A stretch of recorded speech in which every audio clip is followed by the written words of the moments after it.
നമസ്കാരം. ഇൻഫർമേഷൻ മീഡിയയുടെ പുതിയൊരു വീഡിയോസിലേക്ക് എല്ലാ കൂട്ടുകാർക്കും ഒരിക്കൽ കൂടി സ്വാഗതം.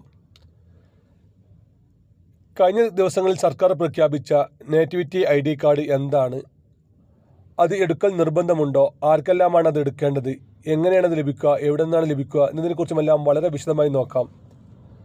അതിനു മുന്നോടിയായി ഇൻഫർമേഷൻ മീഡിയയുടെ വീഡിയോസ് നിങ്ങൾ ആദ്യമായിട്ടാണ് കാണുന്നതെങ്കിൽ ചാനൽ സബ്സ്ക്രൈബ് ചെയ്യാൻ മറക്കരുത്. നമ്മുടെ ചാനൽ ഒരു തരത്തിലുള്ള മതപരമായ കാര്യങ്ങളോ രാഷ്ട്രീയപരമായ കാര്യങ്ങളോ വരുന്നതല്ല.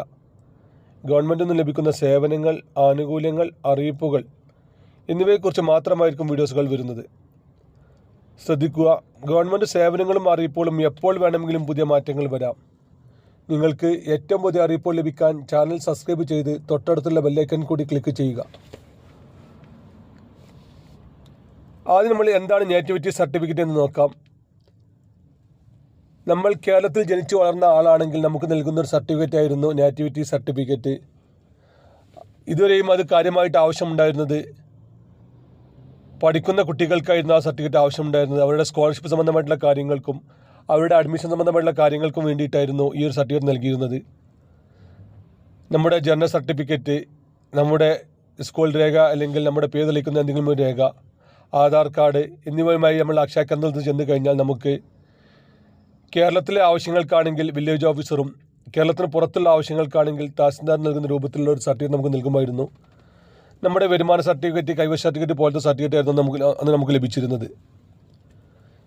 എന്നാൽ കഴിഞ്ഞ ദിവസങ്ങളായിരുന്നു സർക്കാർ പ്രഖ്യാപിച്ചത് നേറ്റിവിറ്റി ID കാർഡ് രൂപത്തിൽ നമുക്ക് നൽകുമെന്നുള്ളതും അത് നമ്മുടെ പൗരത്വ വിഷയങ്ങളിൽ വരെ നമുക്ക് ഉപകരിക്കുന്ന രീതിയിലായിരിക്കും നൽകുക എന്നുള്ളതുമാണ്.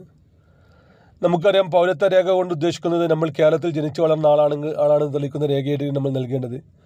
അങ്ങനെ നോക്കുകയാണെങ്കിൽ ഈ ഒരു ID കാർഡ് നമുക്ക് അതിന് ഉപയോഗിക്കാൻ സാധിക്കും. പക്ഷേ ഒരു സംസ്ഥാനത്തിന് മാത്രമായി ഇങ്ങനെ ഒരു ID കാർഡ് നൽകാൻ സാധിക്കുമോ, അതുപോലെ തന്നെ അതിൻ്റെ വാലിഡിറ്റി എത്രയായിരിക്കും, അതിൻ്റെ നിയമവശങ്ങൾ എന്തെല്ലാമായിരിക്കും എന്നുള്ളത് വരും ദിവസങ്ങൾ തന്നെ അറിയാനേ സാധിക്കുകയുള്ളൂ. ഏതായാലും ഇതിൻ്റെ നടപടിക്രമങ്ങൾ ഇപ്പോൾ തുടങ്ങിയിട്ടില്ല. വരും ദിവസങ്ങൾ തന്നെയായിരിക്കും ഇത് തുടങ്ങുക എന്നാണ് ഇപ്പോൾ സർക്കാർ പറയുന്നത്. ഏതായാലും ഇങ്ങനെ ഒരു ID കാർഡുമായി സർക്കാർ വരുമ്പോൾ അതിന് നിയമവശങ്ങൾ കൂടി നോക്കേണ്ടി വരും. നിയമസഭയിൽ അവതരിപ്പിച്ച് അത് ബില്ല് പാസ്സാക്കി എടുക്കേണ്ടി വരും. അങ്ങനെ കുറച്ച് കടമകളുണ്ട്. അതുകൊണ്ട് തന്നെ വരും ദിവസങ്ങളിലായാലും ഇതിന് തുടക്കം കുറിക്കാൻ സാധ്യതയില്ല. ഒന്നുകിൽ ഈ ഒരു സർക്കാരിൻ്റെ കാലാവധി കഴിഞ്ഞ അടുത്ത സർക്കാരുകൾ വരുന്ന സമയത്തോ അതല്ലെങ്കിൽ അതിനു മുമ്പായിരിക്കും അങ്ങനെ നിയമസഭ കൂടി ഇങ്ങനെയുള്ള കാര്യങ്ങൾ തീരുമാനമെടുക്കുക. ഒരുപാട് ആളുകൾ ഇപ്പോൾ ചോദിക്കുന്നുണ്ട് എങ്ങനെയാണ് ആ കാർഡ് എടുക്കുന്നത് പറ്റുക എന്നുള്ളത്. ഇപ്പോൾ നമ്മൾ സ്ക്രീനിൽ കാണുന്ന രൂപത്തിലുള്ള കാർഡുകളായാലും ശരി, അതിൽ മറ്റ് കാർഡുകളായാലും ശരി, സർക്കാർ ഔദ്യോഗികമായി പുറത്തിറക്കിയ ഒരു കാർഡല്ല. സർക്കാർ ഇതിൻ്റെ പ്രാരംഭ നടപടികൾ മാത്രമാണ് തുടങ്ങിയിട്ടുള്ളത്.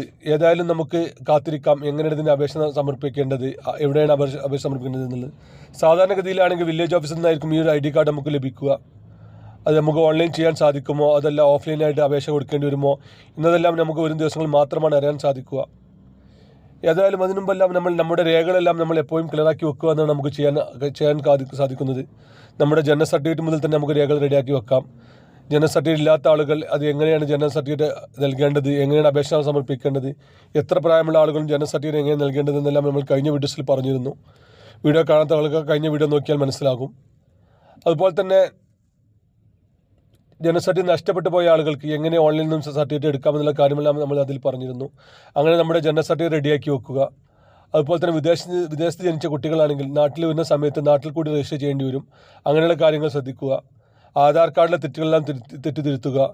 നമ്മുടെ കുട്ടികളെ സ്കൂളിൽ ചേർത്തുന്ന സമയത്ത് ഇതൊരു ആധികാരിക രേഖയാണ്, ഇതിലെ തെറ്റുകൾ തിരുത്താൻ പിന്നീട് ബുദ്ധിമുട്ടാകുമെന്ന് മനസ്സിലാക്കി തന്നെ കറക്റ്റായി തന്നെ വെരിഫൈ ചെയ്തതിന് ശേഷം മാത്രം സ്കൂൾ രേഖകൾ തയ്യാറാക്കി നൽകുക. സ്കൂളിൽ അഡ്മിഷൻ എടുക്കുന്ന സമയത്ത് കാര്യങ്ങൾ പ്രത്യേകം ശ്രദ്ധിക്കുക. അതുപോലെ തന്നെ ആധാർ കാർഡിലെ തെറ്റുകൾ തിരുത്തി വെക്കുക. നമ്മുടെ രേഖകളെല്ലാം റെഡിയാക്കി വെക്കുക. ഓരോ സമയത്തും നമ്മുടെ രേഖകൾ എങ്ങനെയാണ് റെഡിയാക്കി വെക്കേണ്ടത്, എവിടെയാണ് അതിന് അപേക്ഷ സമർപ്പിക്കേണ്ടത് എന്നതിനെക്കുറിച്ചുമെല്ലാം വളരെ വിശദമായ വീഡിയോ നമ്മുടെ ചാനൽ വരാറുണ്ട്. വീഡിയോ കാണുന്ന ആളുകൾ സബ്സ്ക്രൈബ് ചെയ്യാതെയാണ് വീഡിയോ കാണുന്നതെങ്കിൽ ചാനൽ ഇപ്പോൾ തന്നെ സബ്സ്ക്രൈബ് ചെയ്ത് വെക്കുക. ഇതുപോലത്തെ ഇൻഫോർമേറ്റീവ് വീഡിയോ മാത്രമായിരിക്കും നമ്മുടെ ചാനൽ വരുന്നത്.